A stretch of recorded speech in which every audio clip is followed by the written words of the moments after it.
Yung first company na in-applyan ko, nag-start siya sa letter R. Yun, hindi ko sasabihin. Yun yung, failed ako dun, guys. As in. Kasi naman, since wala nga akong knowledge about this, about the demo, sabi lang sa akin, interview, tapos tell me about yourself lang, ganyan, and past or work experiences mo, ganun.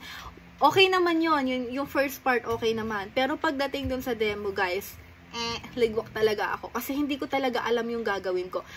Nagbigay lang siya ng first page lang ng PowerPoint yun presentation ko, di ako nagkakamali. Tapos, meron doon na one sentence, tapos words. Tapos sabi sa akin, i-discuss mo yan sa akin in 10 minutes. Ay, hindi ko alam kung paano kong gagawin. At hindi ko na rin alam kung ano yung ginawa ko. As in, mali talaga. So, ang result nun, talagang bagsak.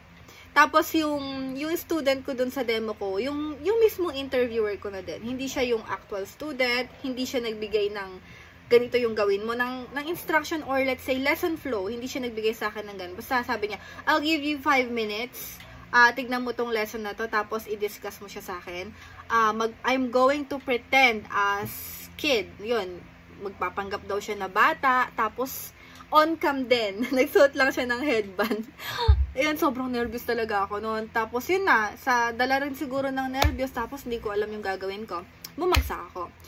Well, after noon, nanood ako ng video sa YouTube. Talaga, naghanap ako ng company. Saan ba magandang maghanap? May napanood akong isang vlogger din siya na nag-work sa company nito. Talagang pinanood ko siya. Tapos, talagang inaral ko yung tips niya para makapasa dito. Then, nag-apply ako. So, nag-apply na ako dun sa second company. Etong second company ko na to is i-mention ko na syempre. Yun yung, or eto ang ACADSOC. Ayan. ACADSOC, isa to sa mga company na talagang magpapasalamat ako. Hindi man ganun kaganda yung image ni ACADSOC right now. Kasi last year nagka-issue. Basta, nagka-issue siya last year. Tapos ngayon, nagiging active na rin siya. Nag-lie-low din siya last year. Madami siyang tinanggal na teacher dahil dun sa issue. Pero as of now, okay na siya. Bumabalik na ulit siya. So, yun nga, balik tayo doon. Nung nag-apply ako sa ACADSOC, nagsabit ako ng application, lahat ng requirements, finalo ko yung mga steps. After nun, before ako sumalang dun sa demo, magbibigay sila sa'yo ng lesson flow. Ayan. May lesson flow silang ipoprovide sa'yo na ipa-follow mo bago ka mag-demo. Interview, yes, meron ding interview ha. Parang initial and then final, tapos demo. Madali lang naman yung mga yan, guys. Tell me about yourself.